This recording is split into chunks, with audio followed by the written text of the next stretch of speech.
오늘 말씀은 사실 우리 청소년부 청년부 연합 수련회 첫째 날 저녁 기도회 때 우리 아이들과 나누었던 말씀입니다. 네, 그때는 이제 설교를 1시간 넘게 했거든요. 근데 이제 지금은 이제 시간이 그렇게 안 되니까 절반 이하로 줄여서 축소해서, 그리고 청소년 청년용에서 성인용, 성인용 하니까 좀 이상하네요. 장년부용으로 조금 각색을 해서 여러분들과 함께 말씀을 나누도록 하겠습니다. 우리가 코로나 시대 3년을 보내고 이제 3년째죠. 3년째로 넘어가고 있는데, 그동안에 대면 예배를 못한 경우도 있었고, 그리고 수련회를 비롯한 각종 교회 행사를 프로그램을 거의 하지 못했죠. 다 중단되었어요. 다 중단됐어요. 이제 3년이 지나서 지금 이제 대면 예배도 다시 시작됐고 여러 가지 교회 활동들이 다시 시작되고 있습니다. 우리 교회도 청청 수련회를 시작으로 이제 조만간 작년부 수련회도 하게 되죠. 그런데 3년 만에 우리 스스로 느끼는 게 뭐냐면 우리 신앙이 굉장히 많이 흔들리고 있다. 신앙을 그냥 잃어버린 사람들도 많고, 잃어버리기까지는 아니었지만 잃어버린 것이나 다름없을 정도로 살아가는 분들도 많아졌다. 그렇죠? 그런 사람들이 되게 많아졌다는 거예요. 그래서 느낀 게 우리 신앙은 3년치도 준비되어져 있지 않았다는 것을 느꼈다는 거죠. 우리의 신앙에 비축해 놓은 영적인 양식이 3년을 안 간다. 3년이 뭡니까? 1년도 안 가더라. 어떤 사람은 3개월 만에, 어떤 사람은 6개월 만에 그 신앙 10년 생활했네, 20년 신앙 생활했네, 30년 신앙 생활했네 했던 거 다 팔아먹더라. 많이 비축해 놓은 줄 알았더니 없더라는 거죠. 계속 내가 대면 예배 드리지 아니하고 수련회 하지 아니하고 부흥회 하지 아니하고 기도회 하지 아니하고 그렇게 3개월 6개월 보냈더니만 10년 20년 30년 40년 신앙생활 했네 했던 것들 다 팔아먹고 갑자기 이제 대면 예배 드려도 돼요 하는데도 대면 예배 안 가더라. 이제 수련회 해도 돼요, 이제 부흥회 해도 돼요 하는데 안 하더라. 그런 식으로 우리의 신앙이 다운됐다는 거예요. 전도하러 나가지 않고 선교하러 나가지 않고 구제하러 나가지 않더라는 거예요. 교회를 떠나더라는 거죠. 이런 일들이 반복되었어요. 그래서 많은 교회가 지금 생각하는 게 우리 신앙은 3년치도 못 간다는 거죠. 3년치도 못 간다. 이게 진짜 신앙이겠느냐? 여러분, 그게 정말로 살아있는 신앙이겠느냐는 거죠. 하나님께서 우리에게 혹시라도 어떤 징계를 내리신다면 3년이 아니라 30년짜리도 있을 수 있잖아요. 그렇죠? 이스라엘 포로기에는 70년 동안이나 그 포로기를 겪었고 애굽에 출애굽하기까지는 430년이 걸렸어요. 우린 3년인데 3년 만에 다 팔아먹었어. 70년도 아니고 430년도 아니고 3년 만에. 우리 신앙은 없는 것과 다를 바 없었다는 거죠. 그 도대체 이유가 뭐냐? 도대체 그 이유가 뭐냐? 왜 우리는 신앙이 버티지 못하고, 그리고 신앙이 버티지 못한다는 것은 신앙이 잘 생기지도 않을 뿐더러 자라나지도 못하고 있었다는 거거든요. 도대체 그 이유가 뭔가라는 것을 고민해 보았던 한 3가지 정도를 좀 생각해 볼 수 있었습니다. 첫째는 우리가 성경의 내용을 진리다라고 믿으면서 신앙생활을 하는데, 이 진리라는 것을 믿는 힘을 우리가 부여잡기 전에 세상이 자꾸 우리에게 그게 뭐가 진리야? 성경의 내용은 과학적이지 않아, 논리적이지 않아 라고 계속 공격을 하면 버티는데 3년을 못 가더다라는 거죠. 내가 봐도 성경의 내용은 과학적이지 못한 것 같아, 논리적이지 못한 것 같아, 정말 하나님이란 존재가 있을까, 정말로 신이 있을까, 이런 이제 불신감이 막 생겨난다는 거죠. 옆에서 자꾸 추궁하면 그렇게 된다는 거예요. 그러나 여러분, 우리가 사실 우리도 뭐 성경에 대해서 잘 알지 못하지만 과학에 대해서도 잘 알지 못해서 섣불리 얘기하는 게 조금은 죄송스러운 부분도 있습니다만은, 그러나 과학자들 중에 그리스도인인 분들, 전문 과학인 가운데 그리스도인인 분들이 고백하는 이야기를 들어보면 이렇게 고백들을 합니다. 사실 과학도 세상의 진리를 모두 설명할 수 있는 것도 아니고, 과학자들이 진리라고 설명하는 것들이 모두 정확한 것만도 아니더라는 거죠. 그들이 그렇게 고백한다는 거예요. 그들이. 우리가 얘기하면, 우리가 뭐 과학이 알면 얼마나 알겠어 얘기하면 과학에 대하여 모르는 입장에서 얘기하니까 좀 그런데, 실제로 그리스도인이면서 과학자인 분들이 그렇게 고백한다는 거죠. 과학자들이라고 그렇게 많이 하는 게 아니다.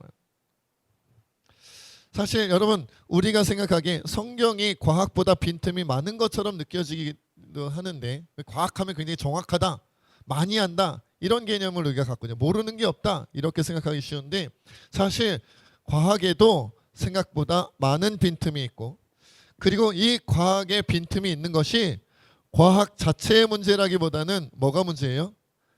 인간의 유한함과 연약함이 문제다라는 거죠. 인간이 깨닫고 이해하는데 한계가 있다는 거예요. 그리고 수명에도 한계가 있고, 100년도 못 사는 인간이 평생 연구하고 연구해서 깨닫고 깨달아봐야 알 수 있는 지식의 한계가 있고, 알 수 있는 진리의 한계가 있고, 그것을 전달해봐야 우리가 알 수 있는 분야가 정해져 있다는 거예요. 한계가 분명하다는 거예요.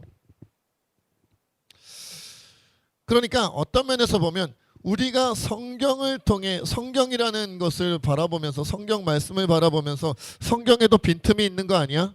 성경에도 뭔가 부족한 부분이 있는 거 아니야? 라고 얘기한다면 그것은 성경의 문제이거나 하나님의 문제가 아니라 누구 문제예요?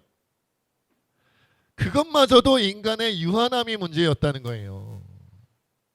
하나님께서 성경을 66권으로만 만들어주신 이유는 하나님의 지식이 66권 안에 다 담길 수 있어서, 그것이 하나님의 한계여서가 아니라, 성경이 660권이면 우리가 어렵잖아요.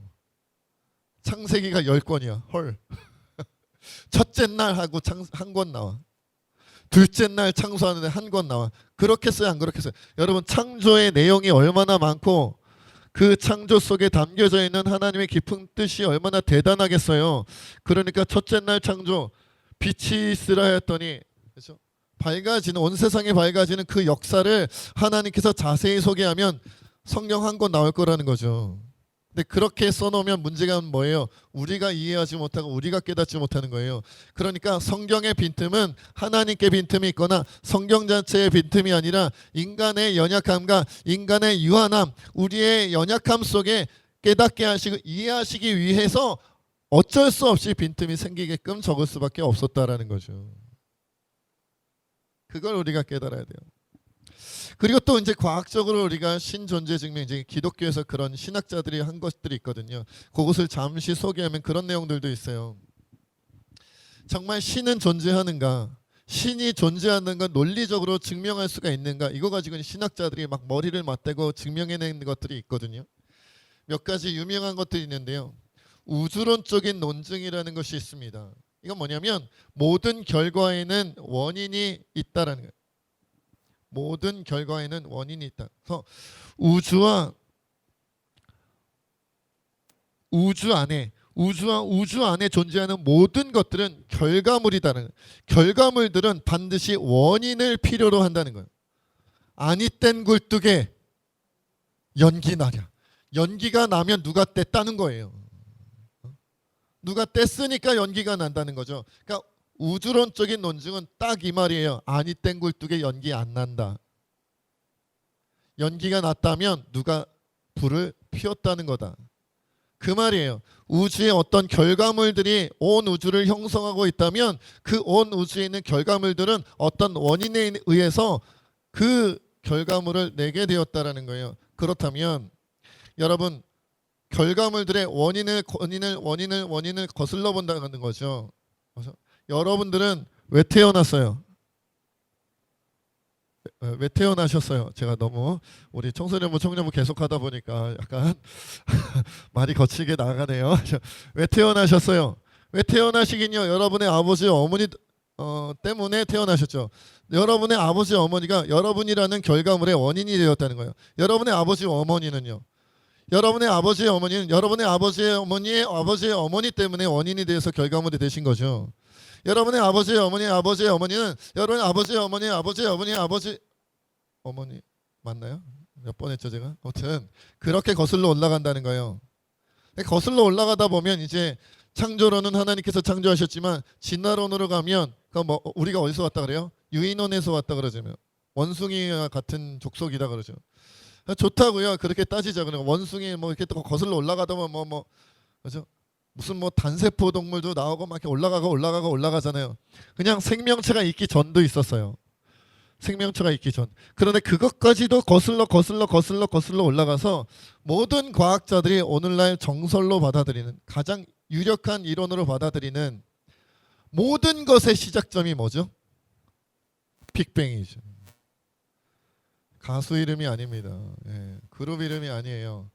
빅뱅이라는 것이 우주의 시작이다. 모든 만물의 시작이다라고 과학자들이 추론하면서 이것을 거의 정설로 받아들인다는 거예요.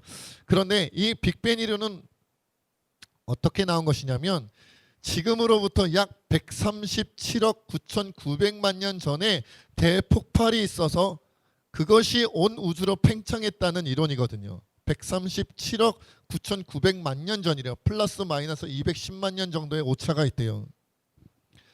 근데 왜 이 빅뱅 이론이 시작됐냐면 과학자들이 연구해 보니까 우주가 지금 계속 팽창하고 있대요. 계속 늘어나고 있다는 거예요. 계속 늘어나고 있다는 거예요. 넓어지고 있다는 거예요. 우주가 크기가. 과학자들은 대단하긴 해요. 그걸 어떻게 밝혔죠? 저는 그냥 별 보니까 계속 가만히 있던데. 늘어난다는 거예요.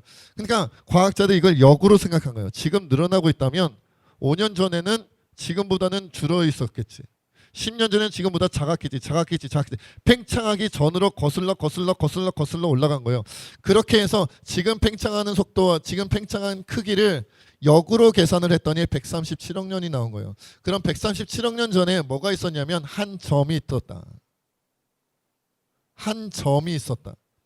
그 한 점이 137억 9,900만 전에 폭발해서 지금의 우주로 늘어났다는 거예요. 잘게 쪼개져가지고. 그게 과학자들의 이론이에요. 그러면 그리스도인은 뭐라 그래요? 그러면 그 점은 뭔데? 그 점은 어디서 왔는데? 여러분 그 점은 어디서 왔어요? 여러분의 점 말고요. 우주의 시작이라는 빅뱅이 일어났다는 그 시작점에 말하는 그 점이 뭐냐고요 도대체. 그 점이. 우리는 이렇게 고백할 수 있는 거죠. 빅뱅이 옳다 하더라도 그 점을 만드신 분도 누구다? 하나님이시다. 혹시라도 빅뱅의 폭발이 하나님께서 일으키신 것이라면 빅뱅의 폭발이 있었다면 그 원인을 제공할 수 있는 분은 하나님밖에 없다. 다른 원인에 의해서 나타날 수 있는 결과물들은 원인이 없이는 움직일 수 없으니 최초의 원인이며 스스로 자기 안에 원인을 가지실 수 있는 분, 어떤 힘에 의해서 만들어진 결과물이 아니라 스스로 존재할 수 있는 어떤 절대적인 존재자가 필요할 수밖에 없는데 그것이 누구다? 우리가 자존자, 절대적인 자존자, 스스로 존재하시는 분, 스스로 존재하며 모든 것을 운행하시는 분, 그분이 누구다? 하나님이시다라는 거예요. 빅뱅이 맞다 하더라도 하나님이 아니면 빅뱅이 일어날 수가 없다. 무에서 유를 만드신 유일한 분 누구시다? 하나님이시다. 이것은 이제 우주론적인 논증으로 합니다. 목적론적인 논증도 있어요. 목적론적인 논증은 뭐냐면 이 우주에 돌아가는 운행하는 시스템을 보면 컴퓨터보다 더 정확하다는 거예요. 컴퓨터보다 더 정확하게 우주가 움직이고 있다면 이 우주를 설계한 존재, 지적인 존재가 있을 수밖에 없다는 거죠. 여러분 그런 얘기 너무 많이 들었죠. 우주가 지금보다 공전을 빨리 하면 어떻게 될까요? 조금만 더 빨리 하면 태양계 밖으로 날아가서 우린 다 얼어 죽습니다. 지금보다 공전 속도가 조금만 더 느리다면 어떻게 될까요? 태양계에 철석 달라붙어가지고 우린 다 타 죽습니다. 그런데 우리가 인류가 이 긴 인류의 역사 가운데 타 죽지도 얼어 죽지도 아니하고 지금까지 70억 명의 세계 인구가 유지될 수 있는 것은 지구가 공전하는데 한 번도 더 빨라지거나 한 번도 더 느려지지 않냐고 일정한 시간에 계속 돌아요. 달도 계속 일정하게 돌아요. 태양계 모든 그죠? 별들이 원래 움직이던 대로 그 속도, 그 크기대로, 그 방향대로 계속 돌아요. 근데 태양계만 그런 게 아니라 온 우주가 그렇게 움직여요. 조금의 오차만 있어도 우리는 없었다는 거죠. 지구는 없었다는 거예요. 인간은 없었다는 거예요. 그런데 그 오랜 세월 동안 한 번도 어긋남이 없이 지금까지 지켜져 왔어요. 이것이 저절로 됐겠느냐는 거예요. 여러분 자녀는 저절로 생겼습니까? 여러분 뭔가 그렇죠? 뭔가가 있었던 거예요. 여러분 집에 있는 모든 물건들은 저절로 생겼습니까? 어떤 분이 그런 얘기 하잖아요. 진화론과 창조론을 비교하면서 그런 얘기 하죠. 여러분이 집에 있는 물건들, 뭐 텔레비전이든 뭐 어떤 뭐 라디오든, 요즘에 라디오는 다 핸드폰에 있어요. 핸드폰 다 뜯어보라고요. 다 뜯고 부속품을 다 한 봉투 안에 넣은 다음에 100만 년 동안 흔들면 핸드폰이 나오나? 100만 년 동안 흔들면 텔레비전이 나옵니까? 그 필요한 부속품이 다 있다 할지라도 누가 어떤 지적인 존재가 순서에 맞게 적절하게 배치하여 만들지 않으면 절대로 텔레비전은, 절대로 핸드폰은 나오지 않아요. 하물며 핸드폰보다, 하물며 텔레비전보다 훨씬 크고 광대하며 훨씬 복잡한 시스템을 가지고 있는 온 우주가 이렇게 정밀하게 움직인다면 신적이면서 지적인 존재가 설계하고 계획하고 운행하지 않는다면 이렇게 정확하게 움직이지 않을 거다라는 거죠. 여기서 말하는 신이 기독교가 말하는 하나님인지 아닌지는 모르겠으나 적어도 신적인 존재는 필요하다는 거예요. 그것이 목전론적인 논증. 마지막으로 도덕적인 논증이 있어요. 모든 문화는 역사를 거쳐서 인류는 어떤 형태로는 법을 가지고 있고 도덕관념과 윤리관념이 있고 양심이라는 걸 얘기하죠. 전 세계 어디를 돌아다녀 봐도 다 윤리적인 얘기를 하고 도덕적인 얘기를 하고 법을 얘기를 하고 그렇게 얘기를 합니다. 여러분 인간만이 법을 따지고 도덕을 따지고 윤리를 따집니다. 어떤 생명체도 갖지 않나요? 어떤 생명체도 인간의 흡사한 지능을 가지고 있다는 거죠. 똑똑하다는 거죠. 뭐 돌고래들, 그죠? 아니면 뭐 이렇게 뭐 원숭이과에 속해 있는 뭐 유인원들, 그들이 법을 가지고 있고 도덕과 윤리를 가지고 있다는 소리를 들어본 적 있으십니까? 그들이 문자를 가지고 그들이 문화를 만들고 그들이 그죠? 여러 가지 인간들과 같은 사회를 구성한다고 얘기를 합니까? 그렇지 않아요. 오직 인간만이 윤리와 도덕과 법과 양심이라는 걸 얘기하는데 도대체 어디서 그런 개념들이 생겼을까라는 거예요. 어디서? 인간만이 가지고 있는 모든 이 땅의 생명체 중에 오직 인간만이 가지고 있는 이 개념 누가 가지고 있다? 누구로부터 배웠고 누구로부터 시작되었다는 거예요. 이것마저도 하나님께서 우리에게 윤리와 도덕적인 법적인 개념을 허락하시고 가르쳐 주시지 않았다면 알지 못했을 것이다. 살인하지 말라, 이것은 하나님의 범죄한 것이다라고 가르쳐 주지 않았다면 우리는 지금도 힘센 사람이 힘 약한 사람을 없애면서 죽이면서 더 많은 기득권을 취하면서 힘센 사람이, 원래 이 세상은 약육강식이잖아요. 적자생존이잖아요. 근데 인간만이 힘이 강해도 힘 약한 사람을 때리거나 죽이면 안 되고 오히려 도와줘야 돼. 인간만이 그래요. 인간만이. 왜요? 이것을 하나님에게서 배웠을 것이다 라는 거죠. 하나님에게서. 신은 존재할 수밖에 없다. 그렇다면 신은 존재하는데 기독교의 하나님인지 불교의 부처님인지 이슬람의 알라신인지 어떻게 알겠어요? 그렇죠? 아니면 동시다발적으로 여러 신들이 존재할 수도 있잖아요. 그리스 로마 신화처럼. 어떤 게 진짜예요? 근데 여러분 거꾸로 생각을 해보자고요. 만약 기독교의 하나님, 기독교의 예수님 외에 다른 종교에도 신이 존재하고 그 신들에게도 구원이 가능하고 하다면 일단 다른 종교에는 진리가 생겨나고 다른 종교에는 구원이 생겨날지 몰라도 기독교 성경의 하나님은 가짜가 되는 거예요. 왜? 성경에는 예수 외에 다른 이름으로는 천하 인간의 구원을 받을 만한 다른 이름을 우리에게 주신 일이 없다고 말씀하기 때문에 만약 다른 종교에도 구원이 있고 다른 신도 있다고 하면 적어도 기독교는 가짜가 되는 거예요. 기독교만이라도 가짜가 되어야 해요. 그러니까 기독교가 진리가 되고 기독교가 참이 되려면 성경에서 말하는 대로 다른 종교는 다 거짓이어야 해요. 다른 신들은 다 거짓이어야 해요. 둘 중에 하나예요. 나머지를 인정하려면 기독교를 무시해야 되고요. 기독교를 인정하려면 나머지를 무시해야 돼요. 왜요? 성경이 그렇게 우리에게 증언하니까요. 그리고 우리는 그 성경이 하나님의 말씀으로 인정하잖아요.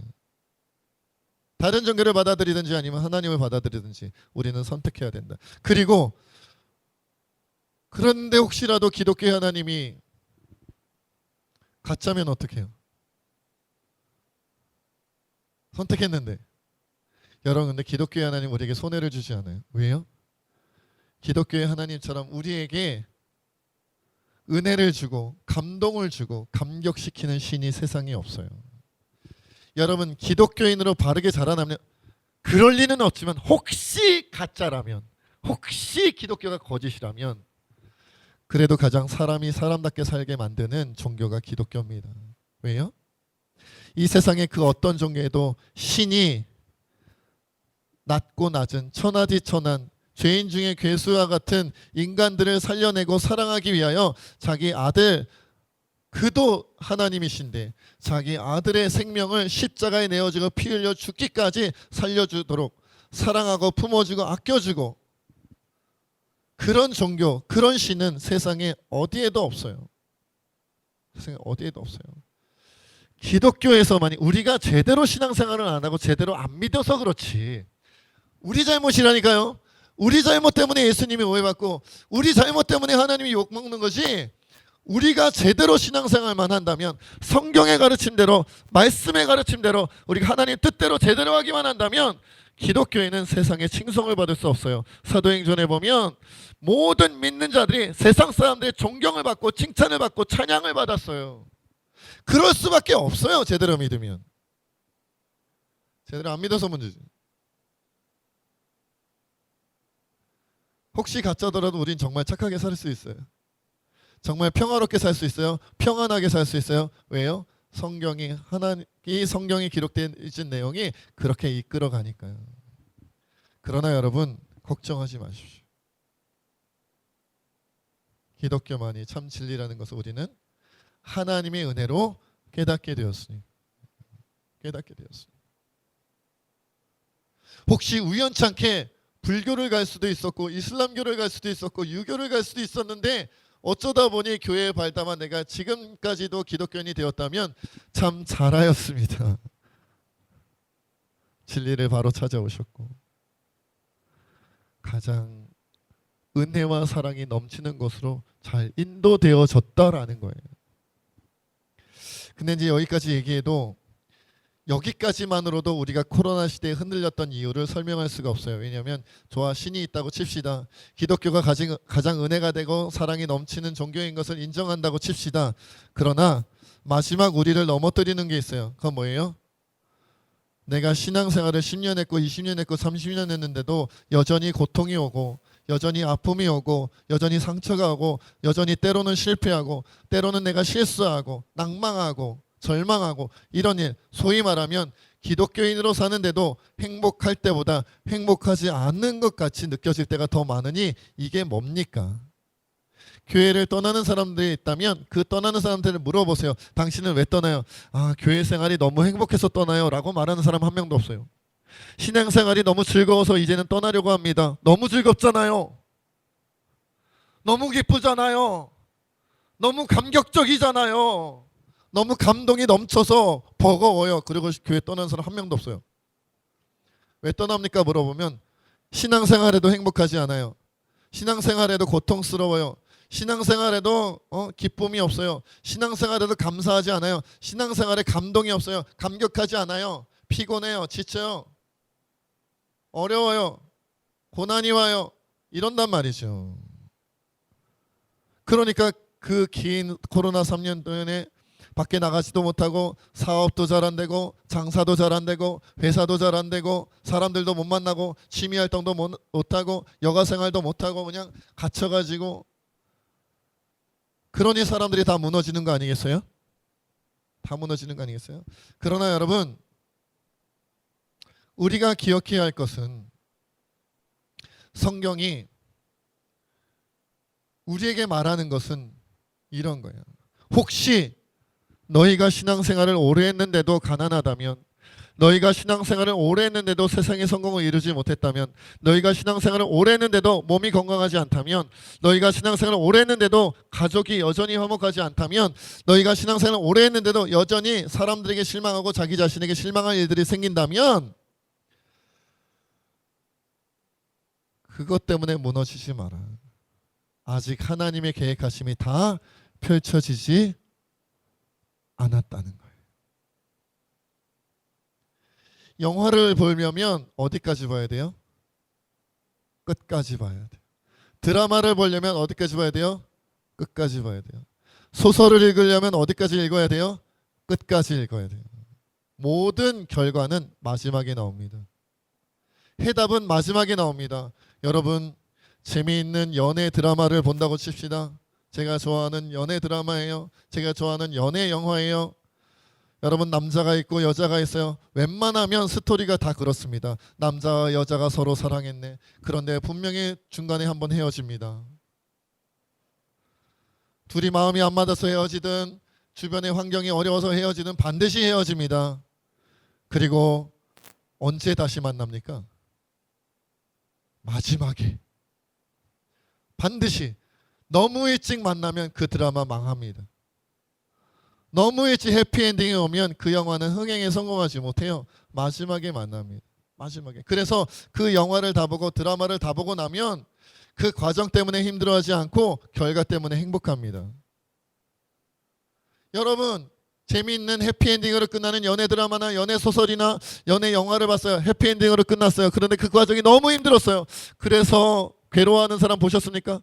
내가 이 영화 너무 재밌게 봤는데, 내가 이 드라마 너무 재밌게 봤는데, 내 이 소설 너무 재밌게 봤는데 결과는 해피엔딩이었지만 그 과정이 너무 슬프고 그 과정이 너무 아프고 그 과정이 너무 상처가 커가지고 내가 도저히 기뻐할 수가 없네 라고 생각한다면 그분은 조금 힘드신 분이에요. 전문적인 치료를 필요로 하시는 분입니다. 여러분, 과정이 힘들고 과정이 아프고 과정에 상처가 나고 그 상처가 크고 그 아픔이 크고 그 괴로움이 크고 그 고통이 커야 해피엔딩의 해피가 커집니다. 그래, 해피가 커져요. 성경의 영혼 가운데 과정이 힘들지 않고 과정이 고통스럽지 않고 과정이 아프지 않았는데 해피엔딩으로 크게 성공하는 신앙의 영웅은 한 명도 없어요.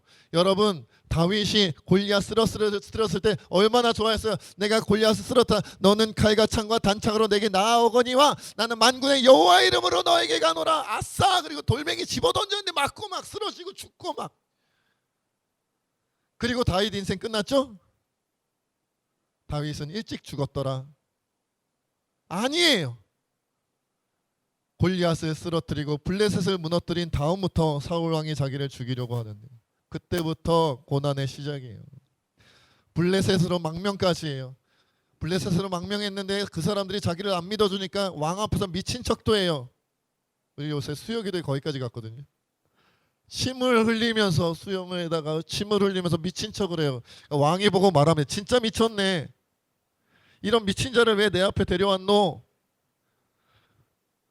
10대의 골리앗을 쓰러뜨렸던 다윗이 어른이 되어 용사가 되었는데 자기가 살려고 사람들 앞에서 미친 척을 하는 신세가 되었다는 거예요. 그러나 우리는 다윗의 마지막을 알죠. 해피엔딩입니까? 해피엔딩입니다. 바울의 인생을 우리가 알죠. 과정이 얼마나 괴롭고 고통스러운지 알죠. 그러나 그 인생의 끝이 뭡니까? 결과가 뭡니까? 해피엔딩입니까? 예, 해피엔딩입니다. 여러분, 우리는 그리스도인은 반드시 해피엔딩입니다. 결과를 우리가 알아요. 그러나 해피엔딩을 위하여 과정이 좀 힘들 수 있어요. 과정이 좀 어려울 수 있어요. 우리 주님이 우리를 더 크게 인정하시고, 우리 주님이 우리를 더 크게 믿어주시고, 우리 주님이 우리를 통하여 더 큰 역사를 일으키시고 싶을수록 고난은 커집니다. 고난은 커집니다.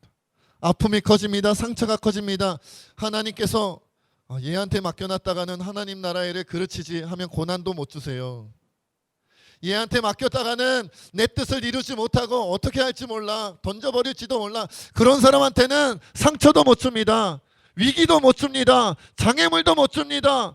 다윗에게 골리앗을 줬다가는 골리앗 앞에서 도망갈 텐데, 다윗에게서 사울왕에 쫓기는 일을 벌인다면 사울왕에 쫓기는 것 때문에 죽을까봐 하나님이 그 뭐고 다 내팽개칠 테니까.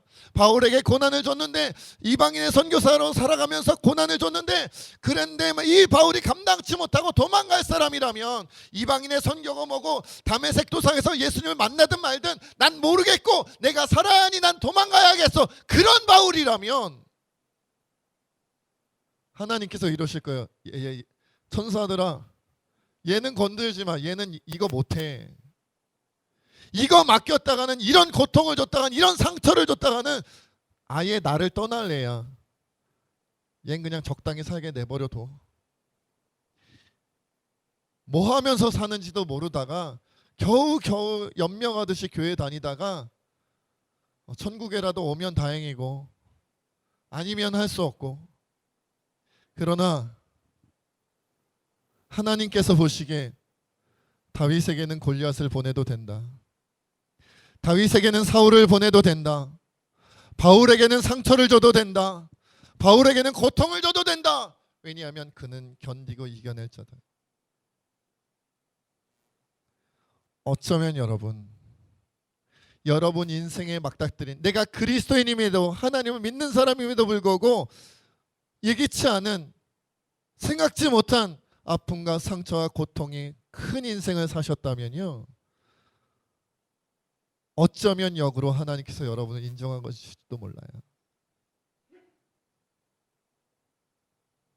그에게는 이만한 고통을 이길 만한 믿음이 있노라. 욥기 얘기로 마무리 짓겠습니다. 사단이 욥을 모함할 때 하나님이 그러십니다. 동방 땅에 욥을 보았느냐? 그는 의인이라. 나를 의지하는 자다. 나를 찬양하는 자다. 나를 예배하는 자다. 욥이 인정받았기에 고난받았지 않았습니까? 만약 하나님께서 보시기에 그래, 욥은 네가 시험하면 바로 넘어질 자야, 그랬으면 고난당하지 않았겠죠. 때로는 고난당함이 하나님께 인정받은 거예요.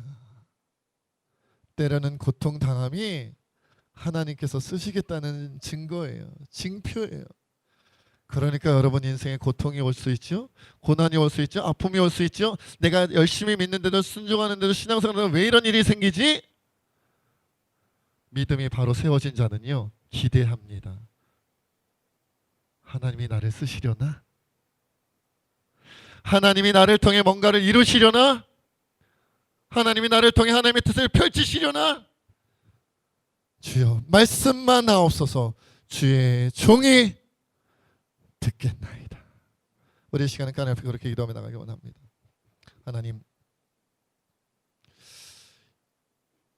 하나님이 나의 하나님이 주셔서 너무나 감사합니다.